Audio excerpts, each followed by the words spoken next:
encontrarse nuevamente, amén, estar en su casa de oración. En esta noche, amado hermano, vamos a hablar, está caliente, ¿verdad? Pues, would you turn that fan to one? Vamos a hablar sobre 1 Corintios capítulo 11. Este capítulo, amado hermano, tiene una serie de puntos que han sido debatidos dentro de la iglesia, ¿verdad que sí? Asuntos de dogmática. Y yo voy a preguntarles en esta noche, quiero preguntarles en esta noche solo para refrescar nuestra memoria.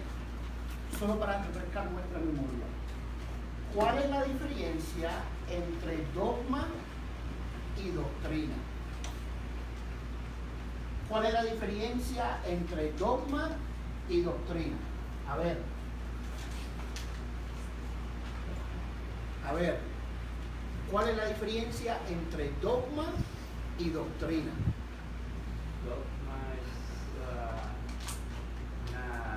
una creencia que tiene que estar en cierta religión como regla, y doctrina podría ser una doctrina bíblica, un ejemplo con respecto a la salvación, una doctrina que Cristo Jesús que murió en la cruz por nuestros pecados, eso es una doctrina. Y un dogma puede ser una forma de decirle o una regla que pueda tener una iglesia con respecto a la vestimenta. Ok. ¿Alguien más? ¿Está bien, el hermano? ¿Alguien más tiene alguna respuesta? Entre dogma y doctrina. ¿Qué es doctrina? Las bases bíblicas, lo que creemos, las bases bíblicas en lo que nosotros creemos, como el Espíritu Santo, la Trinidad, Ok. la salvación. Muy bien, las bases bíblicas, ¿verdad? Doctrina sencillamente significa conocimiento bíblico. Ahí entra todo lo que mencionó la hermana Miriam, todo lo que el hermano Mauricio ha mencionado, ahí entra toda la doctrina. ¿Ok? Dogma, recuerden esto por favor, dogma son reglas y estatutos. ¿Ok? Reglas y estatutos que crea el hombre como resultado de su interpretación de la doctrina. ¿Ok? Son reglas y estatutos creados por el hombre como resultado de la interpretación doctrinal. Ahora, pregunto yo, ¿cuál siempre ha sido el riesgo de esto? Chris. Si la doctrina no está correcta, la dogma no va a estar correcta. Si la interpretación de la doctrina no está correcta, entonces la dogmática que genera esa doctrina del intérprete también va a tener problemas. ¿Ok? Va a tener dificultades. Nótese lo siguiente, amados hermanos. Nosotros tenemos ciertas reglas que algunos van a preguntar, pero eso no está en la Biblia. ¿Verdad? Por ejemplo, si nosotros estableciéramos una prohibición en la iglesia que niños de 13 años, ¿verdad que sí?, no deben de estar juntos en un callejón a las 12 de la noche. No hay un lugar de la Biblia donde diga los niños no estarán juntos teniendo 13 años en un callejón. No hay algo directo, más sin embargo, amados hermanos, esta dogma vino como medida para prevenir ciertos riesgos. ¿Estamos claros? Así que la dogma no necesariamente es mala. No necesariamente es mala, pero se torna una dificultad cuando es basado en una mala interpretación de las Sagradas Escrituras. Porque yo establezco esta premisa antes de empezar, amado hermano. ¿Por qué razón? Porque vamos a hablar aquí en 1 Corintios capítulo 11, el primer tema es el atavío de las mujeres. ¿Verdad que sí? El atavío de las mujeres, específicamente el asunto del pelo. ¿Verdad que sí? Ahora, ¿cuántos de nosotros hemos escuchado dogmas y reglamentos en muchas iglesias, ¿verdad que sí?, respecto al pelo? ¿Verdad? De que si la mujer se puede recortar el cabello o no. No quiero elaborar mucho tiempo en esto, ¿verdad? Pero yo he estado en lugares, amados hermanos, mire, yo he estado en iglesia, mi esposa y yo donde el diaconado tiene una libreta con el nombre de cada joven y las fechas, y ellos en aquel entonces, ellos medían el pelo de la mujer, por ejemplo, barbaridad. En septiembre 13 del 1992, luego lo volvían a medir en octubre 13 del 1992, y si el pelito tenía una pulgada menos, a esa muchacha la ponían en disciplina. ¿Verdad que sí? O sea que vemos un extremismo dogmático muchas veces como resultado de una mala interpretación. Por eso no voy a tomar mucho tiempo en esto, porque quiero en realidad concentrarme en la cena del Señor, ¿ok? Pero vamos a mirar esto, vamos en el capítulo 11, tenga su Biblia a la mano. Chris, acuérdame, voy a mandar un mensaje a los dueños. Si no está arreglado para el viernes, hacemos un culto del santuario. Está caliente, está bien caliente. ¿Okay? El capítulo 11, más o menos la primera sección, habla específicamente de eso. Ahora, vamos a ver esto, porque del capítulo 11 en adelante, ahora Pablo, a 1 de Corintios, después de hacer las correcciones que él hizo en los capítulos anteriores, del capítulo 11 en adelante, Pablo ahora comienza a hablar del orden propio y correcto durante los cultos. ¿Okay? El orden correcto durante los cultos. Ahora, se entra en el tema, amados hermanos, en este capítulo, sobre el atavío de las mujeres, especialmente en el pelo. Vamos a ver aquí algunas implicaciones culturales. Luego él aborda dentro del culto el abuso de la cena del Señor. Cuando miramos el capítulo 12, él comienza a hablar de la manifestación de los dones del Espíritu en la iglesia, que es parte del culto. En el capítulo 13 de 1 de Corintios, Pablo habla sobre la forma en la cual se desempeñan los dones del Espíritu y la calidad con la cual debe de hacerse, que es con qué. ¿Cuál es el tema central de 1 de Corintios 13? El amor. ¿Verdad que sí? La forma en que debemos de ejecutar los dones del Espíritu. Luego en el capítulo 14, en el capítulo 15, comienza Pablo a hablar sobre el orden en cuanto a las manifestaciones del Espíritu dentro de la iglesia. De manera que desde el capítulo 11 en adelante vamos a estar hablando sobre lo que debe de suceder y cómo se debe de conducir, ¿verdad? Algunas reglas respecto a cómo conducir el culto al Señor. Ahora, mire esto, amados hermanos. Primero que nada, Pablo establece el siguiente punto, ¿ok? Pablo establece el siguiente punto en el capítulo 11. Él dice, el hombre y la mujer tienen igualdad en cuanto a la oración pública y profetizar. ¿Okay? Pablo establece eso, que el hombre y la mujer en el culto tienen la misma capacidad de orar y de profetizar durante los servicios. Así que Pablo no realza la función en este caso del hombre sobre la mujer, sino que tienen ambos la misma habilidad. Ahora, vamos a leerlo, por favor. 1 de Corintios, capítulo 11. Wow, está bien caliente. Sí está caliente, ¿verdad? ¿Se siente caliente?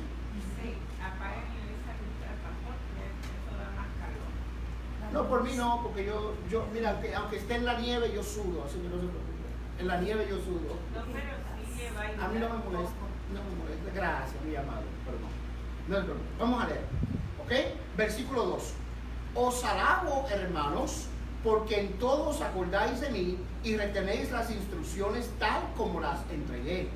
Pero quiero que sepáis que Cristo es la cabeza de todo varón, y el varón es la cabeza de la mujer, y Dios la cabeza de Cristo.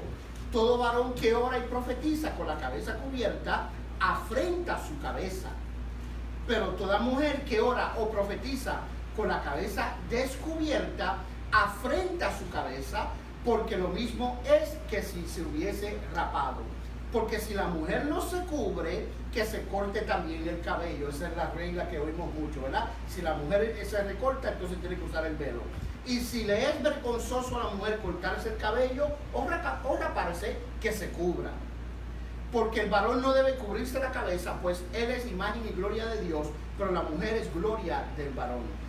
Porque el varón no procede de la mujer, sino la mujer del varón, y tampoco el varón fue creado por causa de la mujer, sino la mujer por causa del varón. Por lo cual la mujer debe tener señal de autoridad sobre su cabeza por causa de los ángeles. Pero en el Señor, ni el varón es sin la mujer, ni la mujer sin el varón. Porque así como la mujer procede del varón, también el varón nace de la mujer, pero todo procede de Dios. Juzgad vosotros mismos esto. ¿Es propio que la mujer ore a Dios sin cubrirse la cabeza? La naturaleza misma no nos enseña que al varón le es deshonroso hacerse crecer el cabello, dejarse crecer el cabello. Por el contrario, a la mujer dejarse crecer el cabello le es honroso, pero en lugar de velo le es dado el cabello. Con todo eso, si alguno quiere ser contencioso, nosotros no tenemos tal costumbre, ni las iglesias de Dios. Ahora, cuando él dice nosotros no tenemos tal costumbre, ni la iglesia de Dios, si alguien quiere ser contencioso con el tema, que siga siendo contencioso. Pero aquí Pablo, miren bien, en toda la escritura que hemos leído, no dice ni prohíbe a la mujer que se recorte. ¿Estamos claros? No lo prohíbe, sino que él está haciendo ciertas aseveraciones. ¿Por qué razón? Porque la mujer está bajo autoridad del hombre, ¿verdad? Y no vamos a hablar de esto como el tema central, sino que en la sociedad de Corinto se consideraba honroso para la mujer, cuando aparecía en público, si estaba casada, estar cubierta si tenía el pelo corto. Para la sociedad de Corinto. ¿Por qué razón?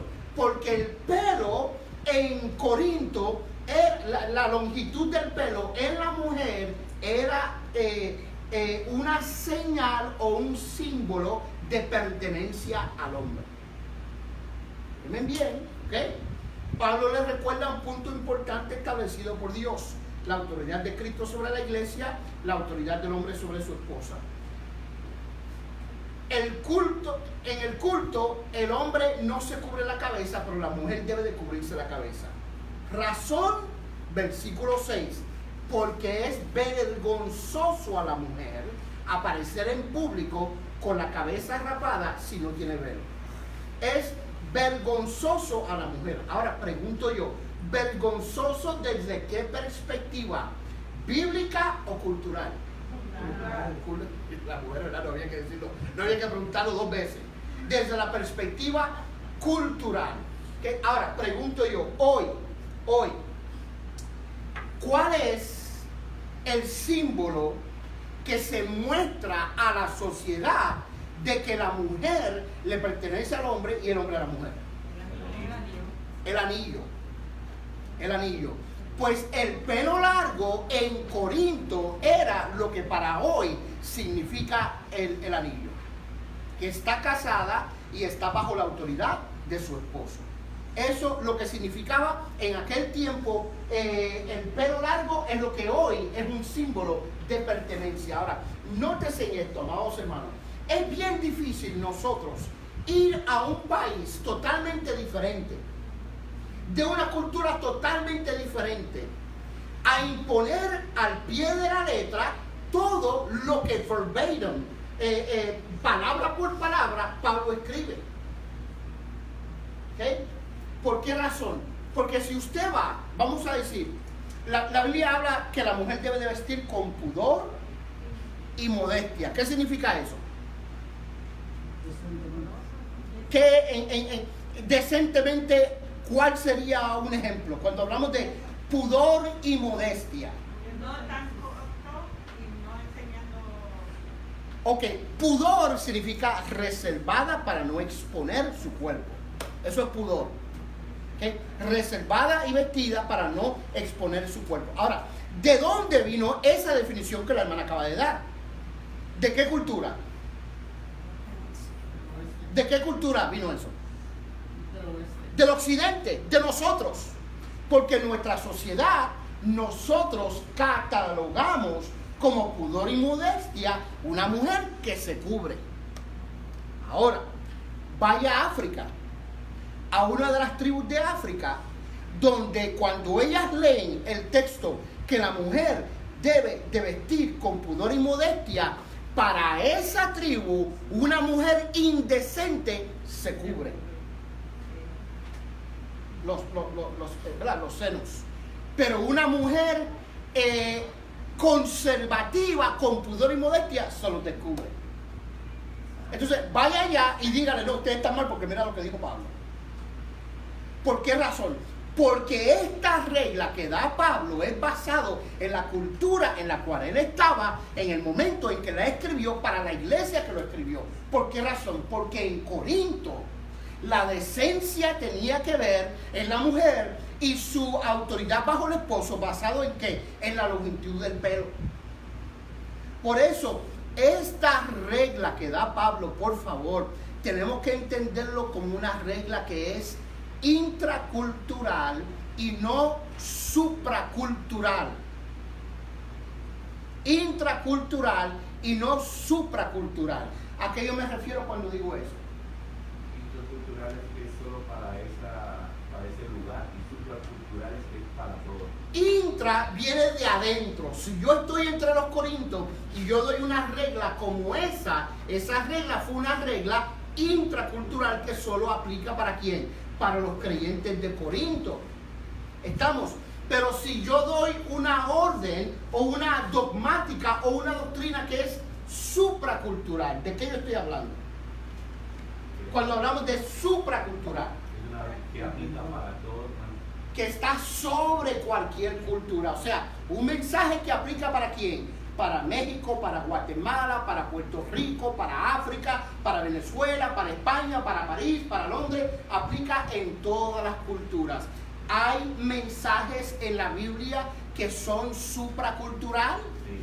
Claro que sí. Cristo murió en la cruz del Calvario, resucitó al tercer día, viene otra vez. Eso funciona aquí y funciona allá. Pero si yo digo la mujer decente aquí tiene que descubrir el pecho, ustedes me apedrean.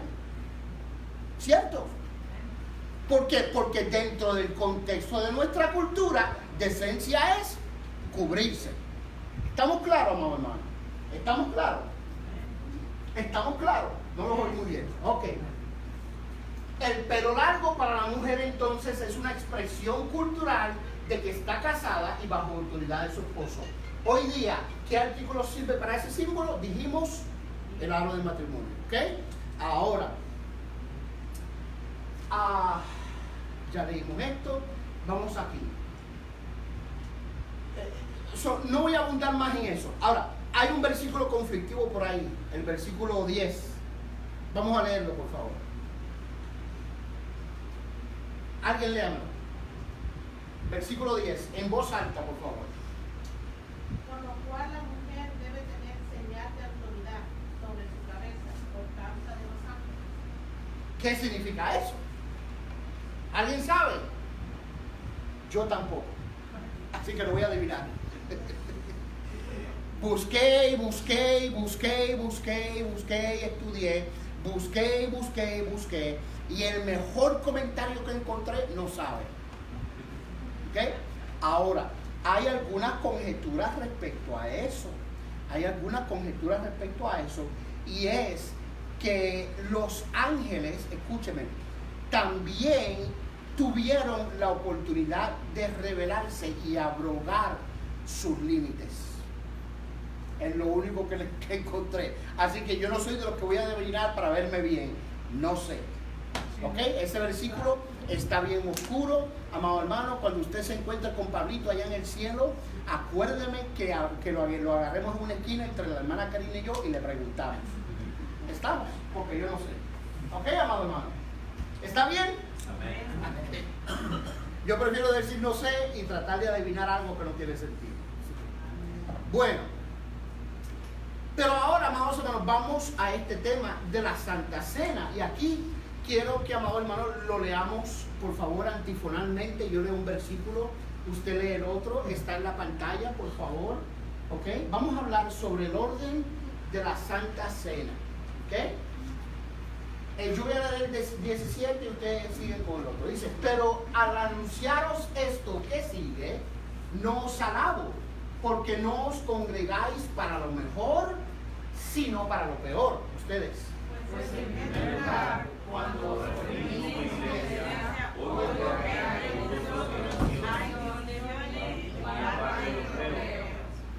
Al unísono en la próxima, ¿sabes? Voy a perdonar esta, al unísono en la próxima. 19. Porque es preciso que entre vosotros haya disensiones para que se hagan manifiestos entre vosotros los que son aprobados. cuando hago esto,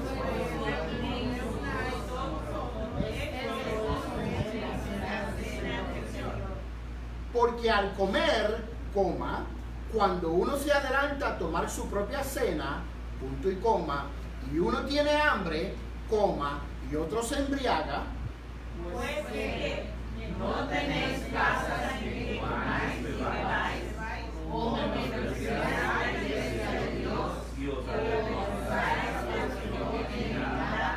¿qué os diré? os Os alabaré, que en esto no os alabo. ¿ok? Vamos a ver esto. Primero que nada, Pablo manifiesta descontento al ver cómo se practicaba la ceremonia de la Cena del Señor. ¿Ok? La ceremonia de la Cena del Señor es una institución.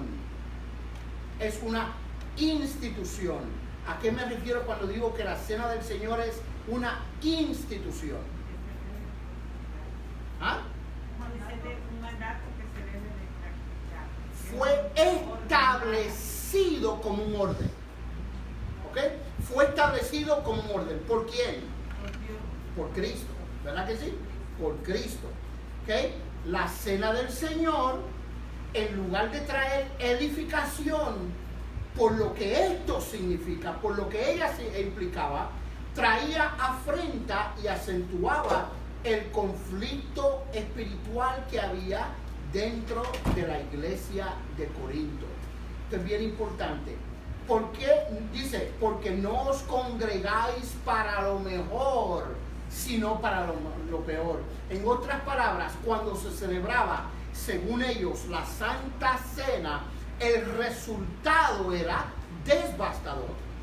¿Ok? El resultado era devastador. No había beneficio y se perdía. Escúcheme, se perdía el significado de lo que era la Santa Cena por la forma en que se celebraba. Y ahora estamos hablando del culto, parte del culto al Señor, la Santa Cena. ¿Y por qué esto es tan importante?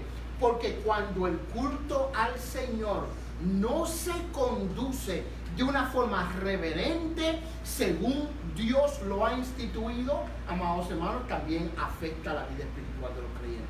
Dicen amén, amados hermanos. Esto es bien importante. Ahora, ellos celebraban la cena como un mero ritual a la cual estaban acostumbrados. Cuando esto sucede, hay lugar para que hayan abusos. ¿Okay? Cuando la Santa Cena se consideraba un mero ritual a la cual ellos estaban acostumbrados, cuando esto sucede, se da lugar para el abuso. ¿Qué significa la palabra abuso? ¿Qué significa la palabra abuso?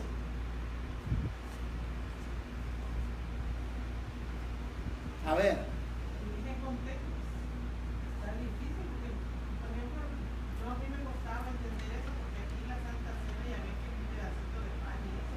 Eso es un abuso, porque el hambre que uno quiere, ¿verdad? Pero ahí dice que la gente se adelantaba y que tenía hambre. Entonces la Santa Cena de ellos era un banquete más que todo. Entonces ahí se abusaba, ahí sí, hasta eran glotones, me imagino. Así como borracho la palabra, ¿verdad? Se emborrachaban y tomaban más de la cuenta. A eso se refiere el abuso. Ajá, ok, ¿alguien más? Chris está esperando por el reina y reina por Chris. Ahí de.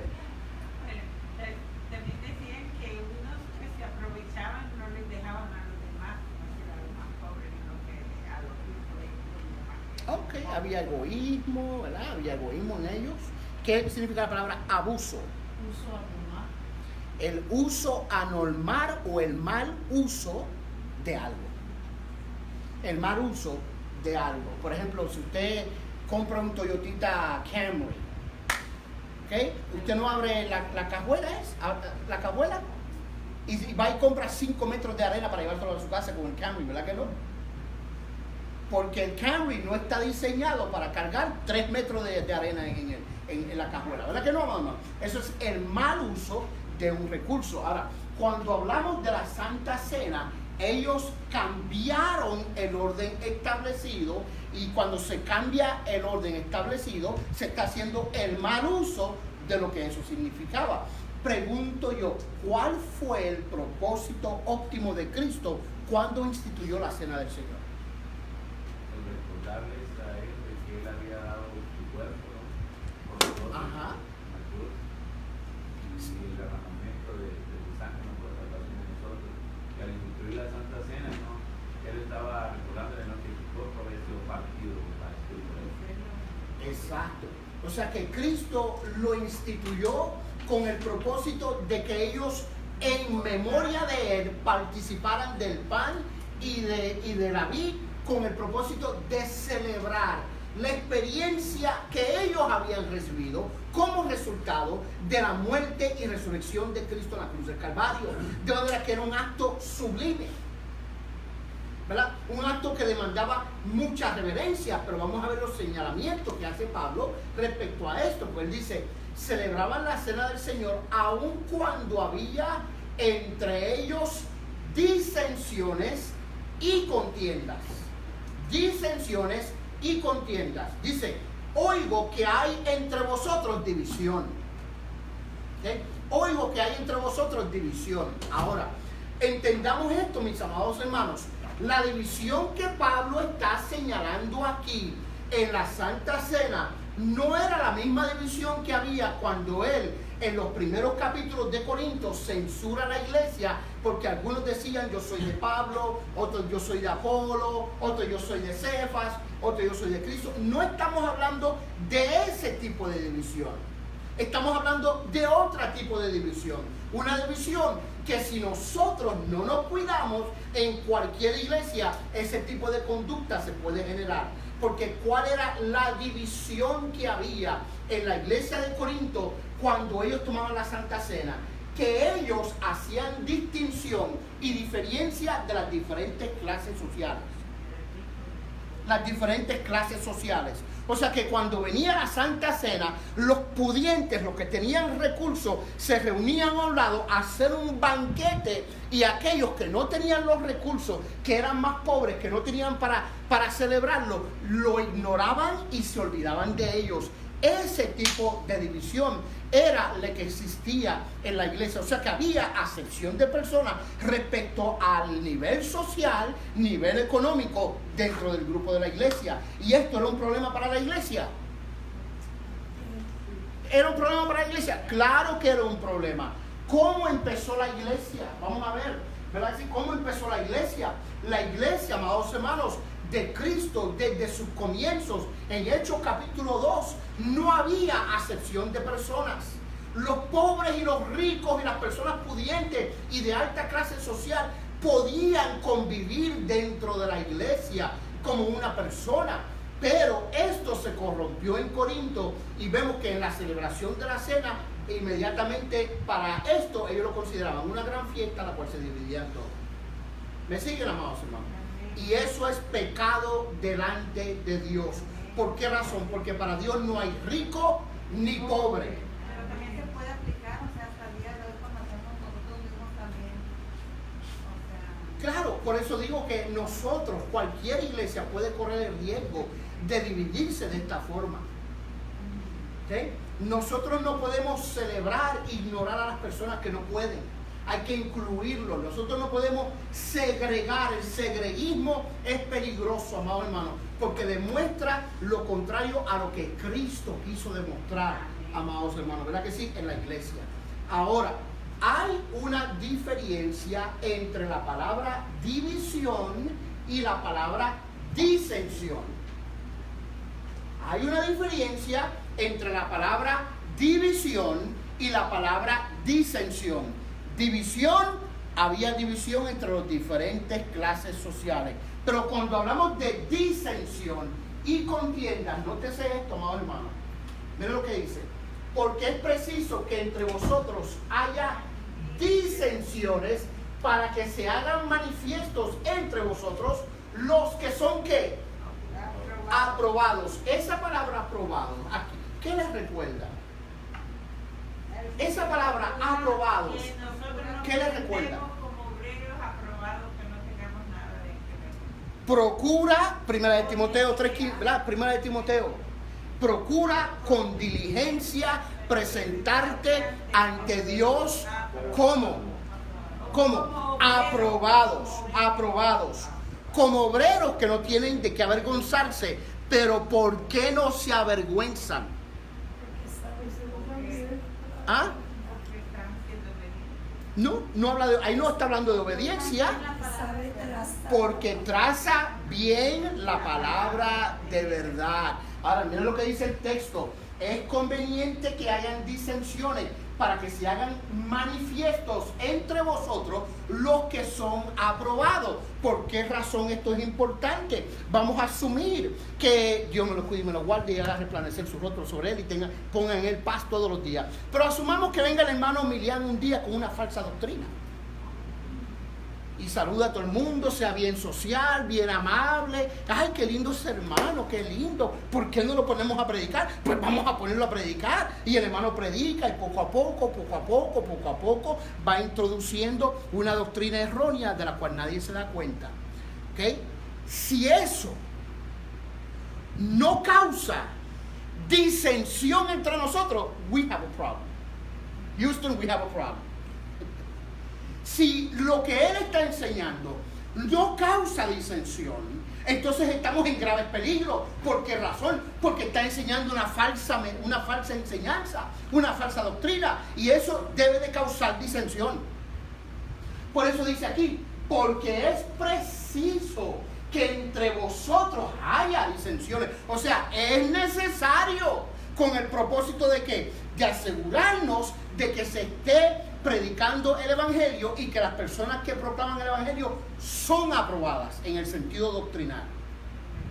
¿Está claro? ¿Qué significa la palabra disensión? En griego, herejías. ¿Ok? Herejías, elección de distintas alternativas o elección errónea y por ende una falsa doctrina. En otras palabras, amados hermanos, mire esto por favor. Mire esto por favor. Cuando se celebraba la Santa Cena, primero había división en las diferentes clases sociales. Segundo, parece que la iglesia comenzaba dentro del proceso a tener disensión. ¿Por qué razón? Porque se distorsionaba la razón legítima y doctrinal por la cual la Santa Cena fue instituida. Y yo lo he oído muchas veces en nuestra actualidad. ¿Cuántas veces yo no he oído?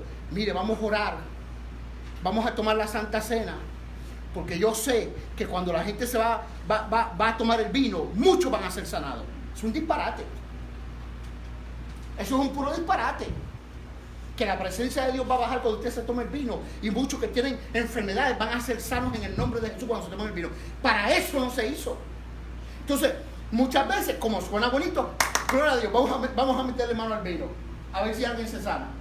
¿Verdad que sí? ¿Por qué? Porque generan ciertas enseñanzas distorsionadas dentro de lo que significa la Santa Cena. Y por eso pregunté al principio, ¿qué significa la Santa Cena y por qué Cristo lo instituyó única y exclusivamente para celebrar y tener memoria del sacrificio de Cristo en la cruz del Calvario cuando Él entregó su cuerpo y derramó su sangre? Eso no tiene ningún otro significado ni se usa para ninguna otra cosa. ¿Estamos claros, amado hermano? Porque mucha gente dice, no, pues cuando tomemos la Santa Cena se va a derramar el Espíritu. No es para eso. Si sucede, gloria a Dios, pero no se puede promover la idea de que vamos a tomar la Santa Cena para que el Espíritu descienda. ¿Por qué razón? Porque eso no fue lo que Cristo dijo. ¿Qué dijo Cristo? Hacer esto en memoria de mí todos los días que comieran. Cristo nos enseñó otra cosa. Entonces, estas disensiones, amados hermanos, se levantaron, y Pablo dice, qué bueno que se han levantado, porque eso manifiesta quiénes son. Escúcheme bien, amado hermano, y esto es importante que nosotros como creyentes lo entendamos. La calidad y autenticidad de un siervo no tiene que ver nada con los milagros que suceden alrededor de él. ¿Ok? No tiene que ver con cuántos muertos ha resucitado en su vida. La calidad y autenticidad de un siervo tiene que ver con lo que sale de su boca. ¿Dice amén, amado hermano? Y esto es sumamente importante. Lo que sale de su boca, la palabra que está predicando, lo que está enseñando. ¿Okay? Así que, bien importante eso. Ahora, dejó de ser un acto simbólico para tornarse en una cena en donde se tomaba como una oportunidad para festejar y abastecer los deseos egocéntricos. Cada uno se adelanta, dice Pablo, para tomar su propia cena. No todos unos tenían hambre. Tomaban vino hasta embriagarse. Mira hasta donde llegaba, ¿verdad que sí? El problema de esta iglesia de Corinto. ¿Okay? Dice, esta forma de participar en la cena se convirtió en egoísmo, intemperancia e indiferencia y rechazo hacia las necesidades de los demás. ¿Ok? Ahora, Pablo entonces procede nuevamente a establecer y reforzar la doctrina de la Santa Cena. Pero mire qué interesante. Pablo dice que él no recibió el mensaje de segunda mano. Lo dice en Gálatas. ¿Por qué Pablo dice que no recibió el mensaje de segunda mano? Porque cuando él recibe el evangelio fue de Cristo, cuando él nada más. Porque Cristo personalmente se le presentó. ¿Estamos claros?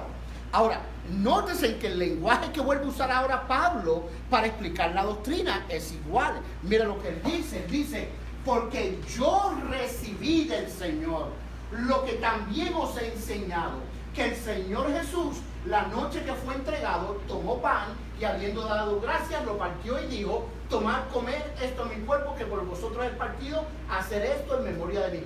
¿Qué está diciendo Pablo? Que también él, como apóstol inspirado por el Espíritu Santo, Dios le dio a él, Cristo le dio a él la instrucción también de la Santa Cena. Dice, los recibí del Señor, la instrucción. Asimismo también tomó la copa después de haber cenado, diciendo, esta es la copa del nuevo pacto en mi sangre, hacer esto todas las veces que la bebieres en memoria de mí.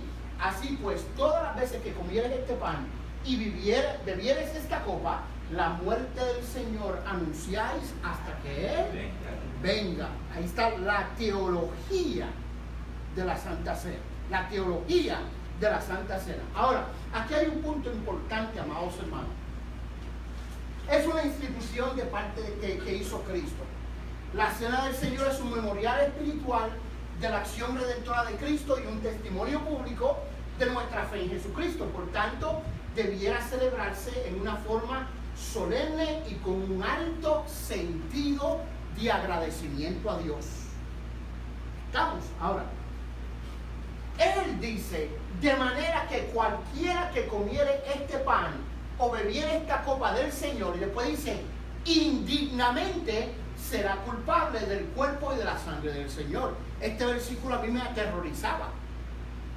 Cuando yo era jovencito y en la iglesia donde yo pertenecía íbamos a hacer la Santa Cena, decían con una voz hasta un poquito tenebrosa y con mucho bajo, decía, que cualquiera que comiera este pan y bebiera esta copa del Señor indignamente es culpable del cuerpo y de la muerte de Jesús. Yo me quería morir. Porque yo estaba mal. O sea, yo tenía lucha, batallas con mi vida espiritual, quería ser un buen cristiano, pecaba de vez en cuando, nunca podía lograr ser lo que yo deseaba ser, pero había en mí algo, yo deseaba ser. Entonces, este verso me descalificaba de yo poder tomar la cena, porque yo estaba luchando en mi vida espiritual y yo tenía miedo de yo no ser culpable de haber matado a Cristo, que eso es lo que enseña. Pero vamos a ver lo que significa aquí indignamente, ¿ok? Porque escúchame, ¿quién aquí no está batallando? para sacarlo para afuera y apedrearlo. ¿Verdad? Aquí todos estamos luchando con nuestra vida cristiana. ¿Verdad que sí? Aquí hoy nosotros nos presentamos a Dios pidiéndole que, Señor, perdóname por lo que hice este día, perdóname por la lucha que tengo, la batalla que tengo, ayúdame, ¿verdad? Todos nosotros, en realidad, si vamos a cumplir este texto como se interpreta, ustedes no pueden tomar la Santa Cena.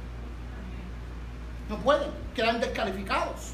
Pero vamos a ver qué significa indignamente. ¿Ok? En griego, anaxios, que significa sin darle su valor. Sin darle su valor. Se refiere a un equilibrio de pesas que tiene un valor desigual o es inadecuadamente balanceado. Esta es la cruz de Cristo y esta parte de la balanza pesa más. ¿Cierto? Que está más bajita, ¿verdad? Este es el hermano Ríos. O parece el hermano Arquímedes. Pero se me parece también a la hermana Raquel. Y yo creo que es la hermana Reina. ¿Ok? La cruz de Cristo pesa en la balanza. Ahora, nuestra devoción y valorización de la Santa Cena debe de crear un equilibrio. ¿En qué sentido? Que es un acto en la cual usted reverencialmente reconociendo la magnitud de ese precio que fue pagado, al que mucho se le perdona, mucho ama.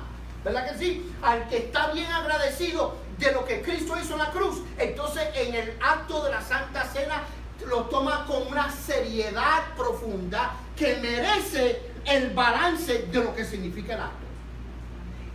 Cuando no se hace así, se toma indignamente. ¿Qué era el problema de la iglesia de Corinto? Ellos tenían la Santa Cena como cualquier actividad, como cualquier celebración. Estaban tan acostumbrados a la celebración de la Santa Cena que no pesaba su reverencia, su comunión, su agradecimiento a lo que Cristo había hecho en la cruz del Calvario con ellos. Entiéndame esto, amados hermanos. Usted no puede pagarle a Cristo por lo que Él ha hecho por usted en la cruz del Calvario, pero sí puede usted reverenciarle, adorarle, amarle, reconocerle, recordarle, darle gracias y entender que cuando usted celebra la Santa Cena, eso es un acto que manifiesta que el precio por el pecado suyo, usted nunca lo pudo pagar, pero Cristo sí. Esa es la seriedad que merece la Santa Cena. Pero la iglesia de Corinto no se la estaba dando. Dice amén, amado hermano. Ahora dice, ¿cuándo es que tomamos la copa indignamente? Habían aquí varios problemas en la iglesia. Número 1, una actitud no balanceada con la importancia de la ocasión. Celebramos la muerte de Cristo, pero muchas veces se tomaba como costumbre. ¿Ok? Como, ¿verdad? Permítame, como muchos creyentes hoy, amado hermano, que creen que alabar a Dios es algo que tienen que hacer de compromiso. No la alaban porque Cristo es bueno, porque Él murió en la cruz del Calvario, porque sin Él nada usted es, porque Él se merece la gloria y la honra por lo mucho que Él ha hecho por su vida, sino que lo hace acostumbrado. Eso no es un buen balance, ¿verdad que sí, hermano? De una manera ligera y frívola, fría, sin reverencia y gratitud, estando en algún pecado de la cual no hay ninguna convicción de arrepentimiento. O sea, cuando hay pecado voluntario, no tome la Santa Cena. ¿Ok? Pero aquí no hay personas que quieran pecar voluntariamente, ¿verdad que sí, hermano? Todos queremos acercarnos a Dios, queremos luchar, queremos vivir la vida que a Dios le agrada. ¿Ok? Ahora, cuando no valoramos ni amamos a nuestro hermano, somos indignos de tomar la Santa Cena. Cuando no valoramos ni amamos a nuestro hermano. Vamos al versículo del capítulo 11. El versículo... Papá, permítame.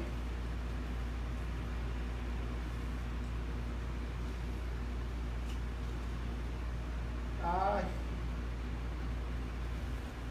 29. Alguien léamelo, por favor.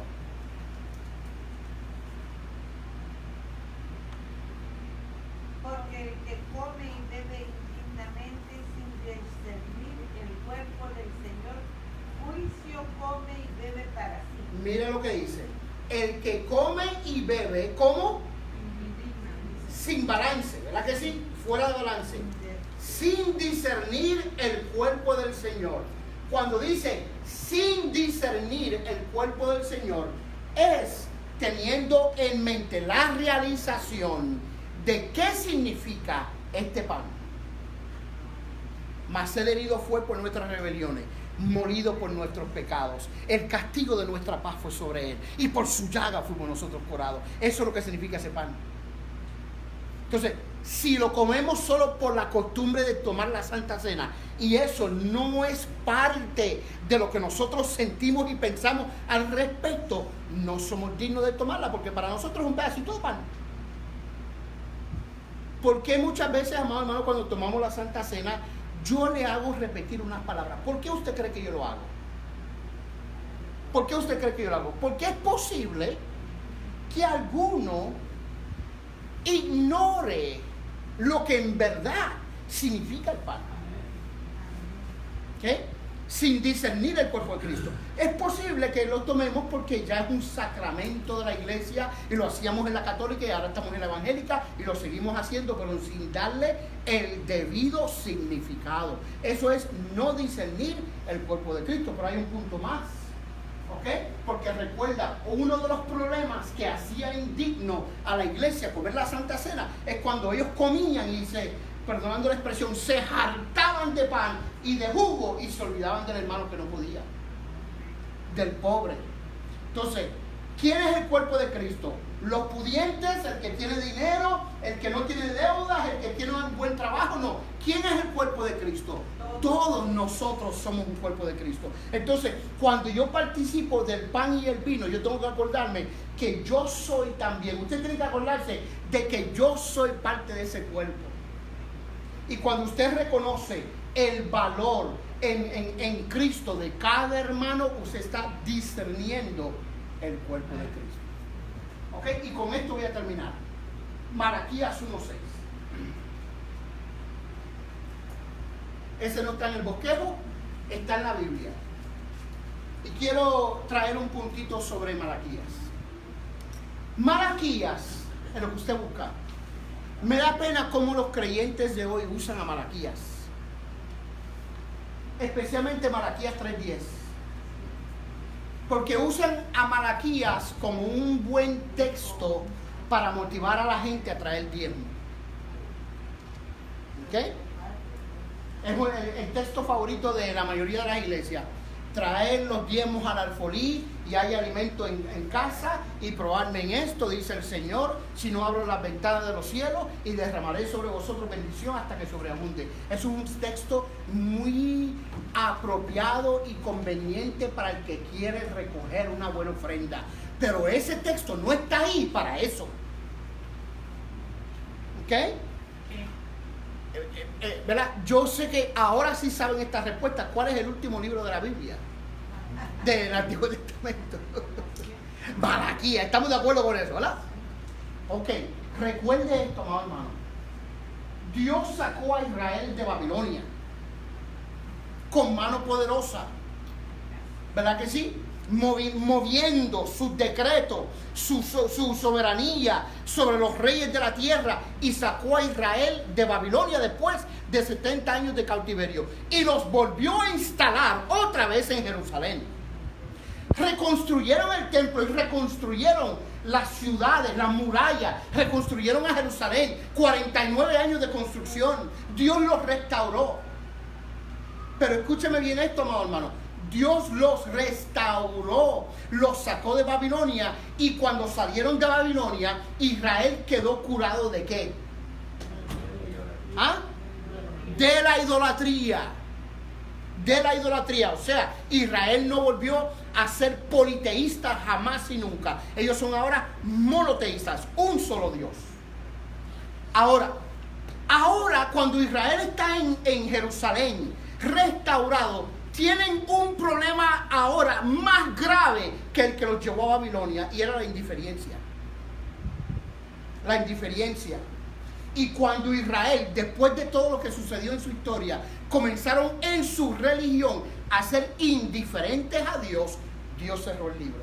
Malaquías, se acabó. La voz de Dios. Se acabó la voz de Dios. ¿Por cuántos años? 400, aproximadamente 30 años. 430 años aproximadamente. Dios se cayó, no digo nada más. Pero Dios terminó el canón del Antiguo Testamento con el libro de Malaquías, que no se debe de usar para recoger ofrenda. ¿Ok? Miren lo que dice el versículo 6. Este es Dios hablando. El hijo honra al padre y el siervo a su señor. Sí, pues yo soy yo padre. ¿Dónde está mi honra?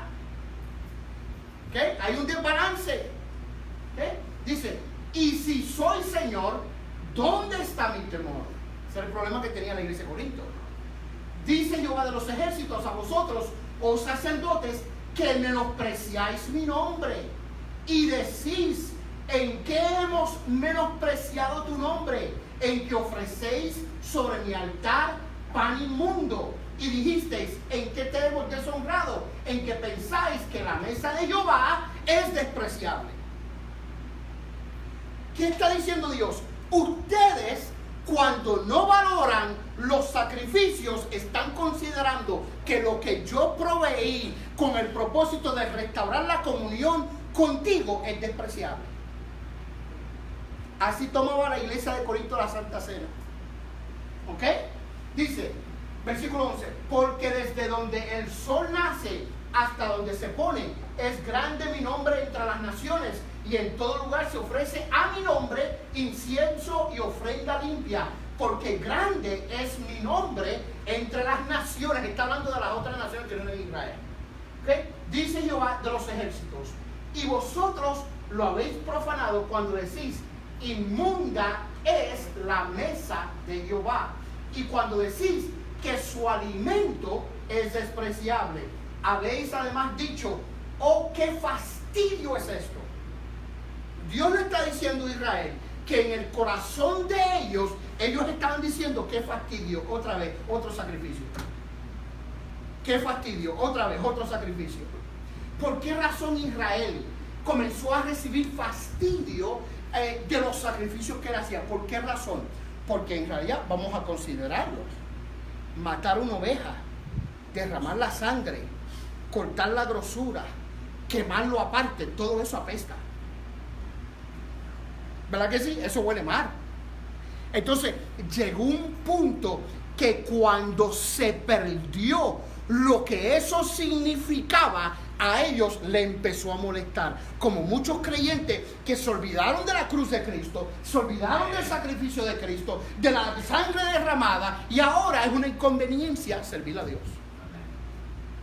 Es desagradable, otra vez fría, otra vez más trabajo, otra vez culto, otra vez hay que hacer esto. ¿Verdad que sí? Ellos comenzaron a ver lo que antes, porque escúcheme, cuando ellos iban a salir de Egipto, que Dios le dijo, marque los dinteles de la puerta con sangre y las columnas, el sacrificio fue un placer. El sacrificio fue un placer. Pero cuando se olvidaron de lo que Dios hizo por ellos, ahora el sacrificio era tedioso, cansado, molestoso, desagradable y maloliente. Por eso Dios le dice que Él escuchaba lo que ellos sentían. Él escuchaba lo que ellos sentían cuando Él decía, oh, qué fastidio es esto. Dice, y me despreciáis, dice Jehová de los ejércitos, y traíste lo hurtado, lo cojo, lo enfermo, y lo presentaste como ofrenda. ¿Por qué razón? Porque llegó un punto para el pueblo de Israel que olvidó su historia, olvidó de dónde Dios los sacó, la grande obra que hizo Dios a través del Cordero Pascual que los libró de la opresión de Egipto por 400 años. Se le olvidó la historia. ¿Por qué hay creyentes hoy que la Santa Cena es not a big deal? Porque olvidaron su historia. Se olvidaron de dónde Dios los sacó. ¿Por qué hay creyentes hoy que el servicio a Dios es molestoso, cansón, otra vez, repetitivo, tanto culto? Porque se olvidó el momento en que clamó a Dios y Dios lo rescató, lo levantó, lo salvó, lo perdonó, lo restauró y lo ayudó. Se olvidó. Y así en la iglesia de Corinto tomaba la Santa Cena. Así era que la iglesia de Corinto tomaba la Santa Cena.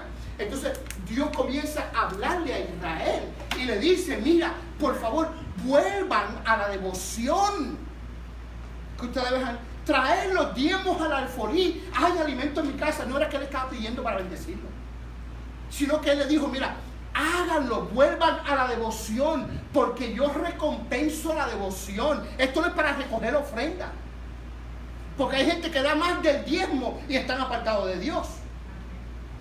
Y me gustan muchos predicadores que manipulan el asunto. Hay creyentes no cristianos que Dios los bendice en sus negocios porque ellos dan para Dios. Si no, están perdidos. ¿De qué vale? ¿De qué vale? Que den para Dios y su negocio esté prosperando si están perdidos, no conocen a Dios. Pero usan eso como una herramienta para decir, traed los diezmos al alfolí. Cuando Dios lo único que hacía era una apelación para que Israel regresara a la devoción y la pasión que ellos sentían cuando querían salir de Egipto. Y trajeron el primer sacrificio. Entonces así ellos celebraban la Santa Cena, acostumbrados, despreciando a los demás. Y cuando despreciaban a los demás, ¿a quiénes estaban despreciando? A Dios. ¿Verdad que sí? De lo que les sobraba, ¿verdad que sí? Lo tomaban como una ocasión para ellos gozarse. Escúcheme, amado hermano, yo me quiero gozar en la iglesia, yo me quiero gozar en la presencia de Dios, pero cuando adoramos a Dios no es para que usted se goce, es para que usted le dé a Él la ofrenda de adoración por haberte sacado de Egipto. Tu alma estaba podrida sin Cristo y ahora Él quiere una adoración y una alabanza. Amén. No para que te goces tú, para Él poder regocijarse de la grande obra que ha hecho en ti. Y claro, ¿trae gozo? ¿Dar para Dios trae gozo? Claro que sí. ¿Honrar a Dios trae gozo? Amén. Pero la Santa Cena en aquel tiempo, amados hermanos, de Corinto se usaba solo para pasar un buen tiempo. Vamos a estar. Me pasé por 15 minutos, pero bueno, vamos a pedirle a Dios, amado hermano, vamos a pedirle a Dios. Cuando hacemos algo en la iglesia, Santa Cena, culto, adoración a Dios, cuando hacemos algo por Dios, vamos a valorar lo que eso significa. ¿Por qué? Porque Dios ha sido... ¿Para cuántos aquí Dios ha sido más que bueno? ¿Verdad que sí? Dios ha sido más que bueno. ¿Verdad que sí? ¿Cómo vamos a ser indignos y darle a Dios algo que no va conforme a la magnitud de lo que Él ha hecho con nosotros? No para pagarle, sino para agradecerle. ¿Verdad que sí?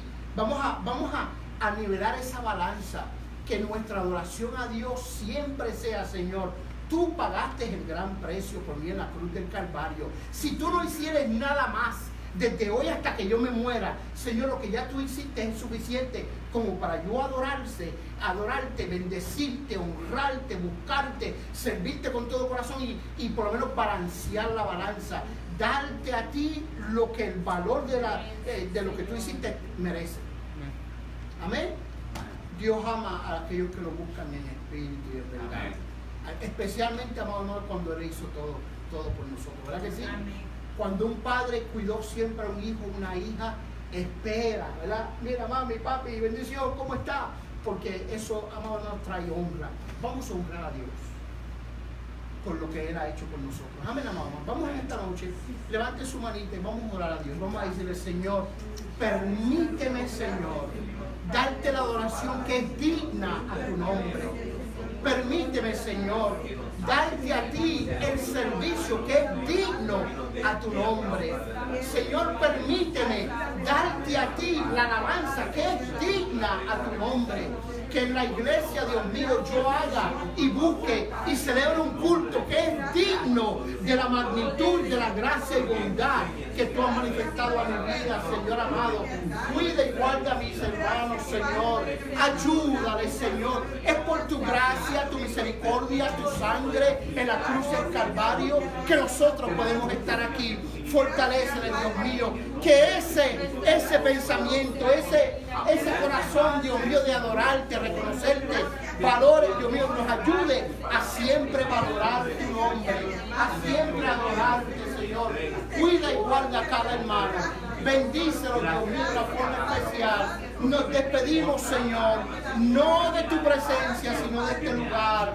Dios mío, ayúdanos a mantener esta relación profunda contigo. Dios mío, tú nos has bendecido más de lo que nosotros pudiéramos pagar, Señor amado. Ayúdalos, levántanos para la gloria y honra de tu nombre. Bendice a cada hermano, cuídalos y guárdalos en el regreso a su hogar, en el nombre que es sobre todo nombre, en el nombre de Jesús. Amén y amén. Mañana los varones tienen oración, amados hermanos, a las 7:30.